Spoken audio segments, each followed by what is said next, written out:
প্রিয় ভিউয়ার্স, আসসালামু আলাইকুম। আপনারা সবাই কেমন আছেন? আশা করি ভালো আছেন। আজকে আপনাদেরকে যে বিষয়টা নিয়ে কথা বলবো এটা হচ্ছে ওএসএল ফার্মার নরসল। নরসলটা আমরা সাধারণত সবাই ইউজ করে থাকি, কিন্তু এটা কিভাবে ইউজ করতে হবে তা সম্পর্কে আমরা সঠিক জানি না। নরসলটা আপনারা ইউজ করতে পারবেন নবজাতক থেকে শুরু করে সব বয়সী মানুষের জন্য।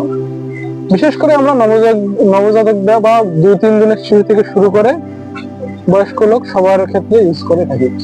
এটি আপনারা ইউজ করবেন কোনো কারণে যদি নাক ময়লা হয়ে যায়, নাক জাম হয়ে যায় বা সর্দি বা অ্যালার্জির কারণে নাকে যে ছিদ্রটা আছে, শ্বাস নিতে যে কষ্ট হয়, সেক্ষেত্রে আপনারা ব্যবহার করে থাকবেন। এটি শিশুদের ক্ষেত্রে ব্যবহার করবেন।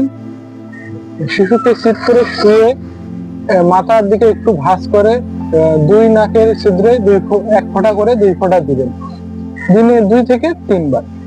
আবার বয়স্ক লোকদের ক্ষেত্রে বা প্রাপ্তদের ক্ষেত্রে আপনারা ইউজ করবেন এটি 1.5 থেকে 2 ফোঁটা 2 নাকে প্রতিদিন 2 থেকে 3 বার।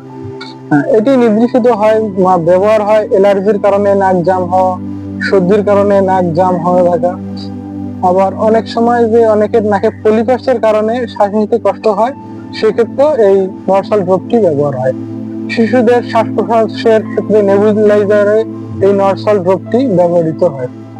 নরসল ড্রপটি ওএসএল ফার্মার, এটির দাম হচ্ছে 30 টাকা, কিন্তু এটির কার্যক্ষমতা অনেক বেশি।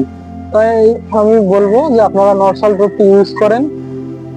সেসব শিশুদের যাদের নাকে ময়লা জমে থাকে, নাক জাম, নাক পরিষ্কার করতে সমস্যা হয়, তাদের ক্ষেত্রে ইউজ করেন, এবং বয়স্ক লোকদের ক্ষেত্রে ইউজ করেন যাদের চলতে ফিরতে অসুবিধা হয়। প্রাপ্তবয়স্কদেরও ইউজ করতে পারেন, কোনো সমস্যা নাই। সবাইকে ধন্যবাদ। নরসল সম্পর্কে যদি আপনার আরো কিছু জানার দরকার হয়, অবশ্যই কমেন্টে জানাবেন। ধন্যবাদ।